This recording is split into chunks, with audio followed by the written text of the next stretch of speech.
Welcome to Podnutz Daily for May 4th, 2009, episode number 167, I believe. I believe that's correct. I am not feeling very well today. Maybe a short show. I'm going to go as long as I can. And if I start to feel a little sickly, I will stop. But why don't we start off, so I don't have to talk too much. We'll start off by doing voicemails. I'm going to read as many emails as I can, because we got so many emails. I'm going to just do emails and voicemails today. This way on Wednesday, I'll have a big pool of stuff to pick out for what we did at the shop. So I'm not repeating anything or being redundant about anything we did. I want to just pick out the best things because, believe it or not, I've done so many Podnutz Dailies. It's got to do a lot of repeating nowadays. And no, I do not have the swine flu, just in case you're wondering. Let's see. Let me check my notes for 1 second here and see if there's any announcements. I'm still going to do Podnutz Daily tonight. That might be a short show as well. I'm probably going to take a little nap after the show here and see how good I feel. But I'll let you guys know. Podnutz tonight is 12 midnight at podnutz.com. That's where you could see it. It's a Ustream channel as well. But just if you go to podnutz.com, you'll be directed to the Ustream channel. And that's it for the announcements. Let's get into some voicemails here. I actually think I wore myself out this weekend podcasting my face off. And I think that's why I'm feeling a little under the weather, but it was for a good cause, and I would do it again if I had to. Here is our first voicemail. It is from Simon Zarafa. 4-minute long voicemail. And if it's from Simon, I know two things. Number one, we're going to know what the weather is in Wales. And number two, we're going to learn a lot of cool stuff. So here's Simon's voicemail. Hi, good day, Steve. This is Simon calling from Pembrokeshire in not so sunny Wales today. Bit damp, been raining a bit. Listening to Podnutz Daily episode 166, and you're talking about the Dell from hell. That's a really cool name for it. Based on the symptoms you've been describing, where it's crashing during Windows setup, it's got to be something pretty basic to the system that's causing the problem. And given that Knoppix is also crashing, I would think that points to probably either a processor fault or a RAM fault.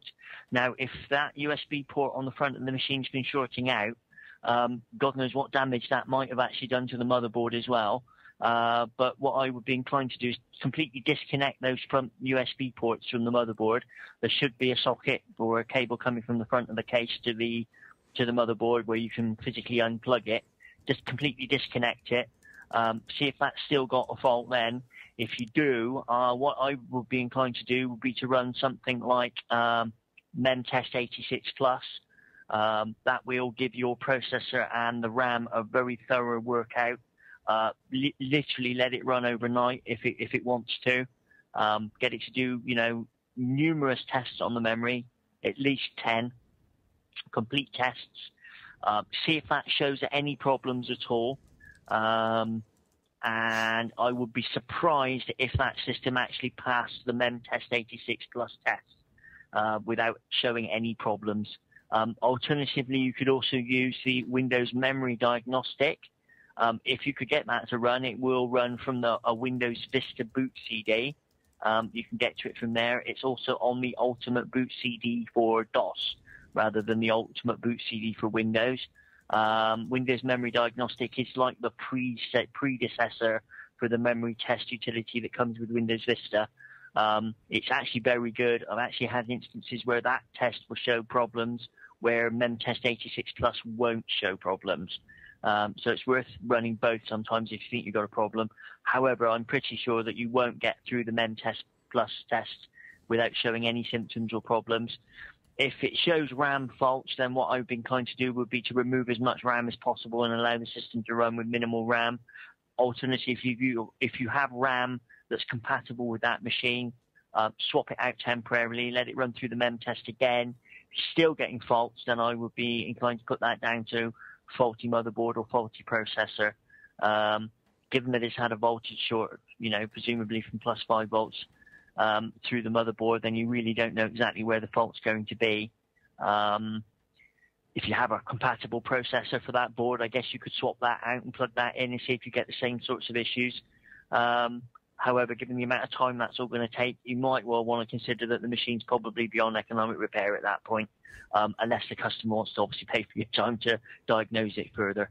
Yeah, that's it for the moment. I've actually had a lot of issues recently with faulty motherboards related to lightning damage, which is actually coming not directly through the power system, but actually through the phone system, and indirectly getting into PCs through Ethernet routers or ADSL routers through the LAN connector. I've got a couple of machines here. I'm looking at one this morning. You might actually be able to hear it whizzing in the background. It's booting up okay, but apparently the LAN port is just totally not working. So would appear to have been a short through the LAN port by his phone line. So worth keeping that in mind when you're looking for problems, especially if you're in an area where you've got or are prone to lightning, or if you've had a recent lightning storm. Okay, speak to you again. Bye. Hey, thanks a lot, Simon. Yeah, my dad actually, his house got either struck by lightning or pretty darn close, but enough to do damage. It came through the cable modem, through the Ethernet, through the router, and into the computer. It took out the modem, took out the router, and I think took out a computer or two. So that wasn't fun for him. Hang on one sec. So yes, it could definitely come, lightning or electrical surges could definitely come through more places than one on a system. Hang on one sec, guys.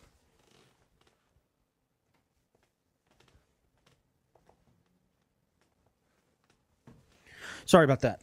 Okay. And the other thing Simon said, okay, now, Simon, I did a little more diagnostic. He was talking about a Dell I had a problem with. It was a Dell desktop Dell XPS 410. I think it was an XPS 410 desktop, one of those big silver ones, about 2 years old or so, that we were having a problem with. And we did find that one of the USB ports in the front was crushed in. And usually when they're crushed in, that wreaks havoc with the system. Well, Simon, check this out. I totally get what you're saying. Disconnect the USB port. But on these Dells, right, the USB ports in the front, as well as all the LEDs and the power switch, all feed into one circuit board in the front. And then that whole circuit board has a big, long ribbon cable that goes into the motherboard. If I disconnect those USB ports from the motherboard, I'm essentially not able to power on the machine because the power button's now disconnected. And I guess I could determine which pins in that it's like an 80-pin ribbon cable. It's like really big.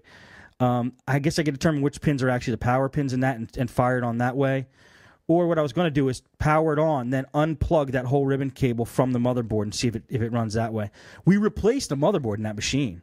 I replaced the RAM as well. I had an extra stick of RAM. I bought a piece of stick of RAM brand new, actually. Put it in that machine. It's still blue screen.